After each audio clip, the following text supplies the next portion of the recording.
Welcome to Courageous Leadership Conversations. I'm Vera Turner. Today's topic is focused on using data to strengthen classroom practice and student achievement. Joining us to share her insights on the topic is Deirdre Pilch from Boulder Valley School District. Deirdre, welcome. Thank you, Vera. I'm so pleased to have you here today. What do you think is the biggest challenge that teachers face in using data to improve student achievement? Without a doubt, the biggest challenge that our teachers have faced with using data has been just getting the right data, the data that really speaks to them about how their students are doing in the classroom, and then knowing how to adjust that instruction and then reapply the data to inform the next step of their instruction. Now, what do you see your role and the role of superintendents in general in addressing those particular issues? Well, our role is to ensure that we secure the resources to be able to provide our teachers with the appropriate assessments, with the appropriate interventions once they see where their students are and what their students need.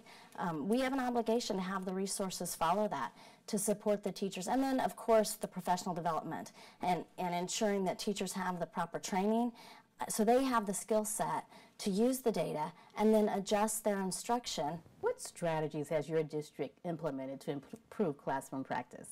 So I think the biggest thing that we've done is we have ensured that all of our teachers have collaboration time. We have professional learning communities throughout all of our schools, and so our teachers have time built into their school day to really look at their student data and then to talk with their colleagues about how to best adjust their instruction to best meet the needs of their students.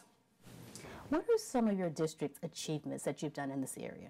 So about 6 years ago, we began a data study on some of our dropouts in Boulder Valley. And so we pulled a case study on our dropouts, and we pulled all the test data we had on those students. We pulled the enrollment data, we pulled their demographics, we pulled their literacy scores, and then we put packets together for our principals to study those cases. And as a result of that data, we were able to identify the appropriate interventions and programming and instructional methodology that we needed to implement in order to have the most impact we could on our students to increase our graduation rate. And as a result, we've seen dramatic increases in graduation, and I'm really proud to say that we've decreased our dropout rate from 288 dropouts 5 years ago down to 88. Wow, that's really great. Congratulations. That's very, very impressive.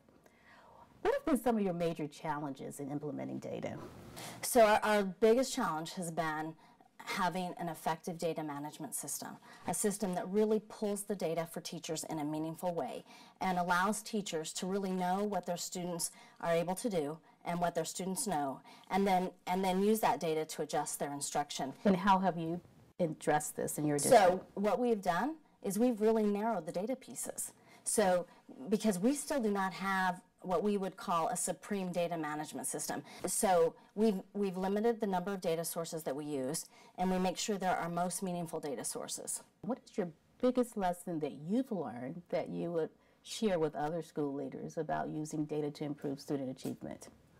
I think the biggest lesson I've learned is that we have to have our staff involved with us, helping us to determine what is the data that's most meaningful to them.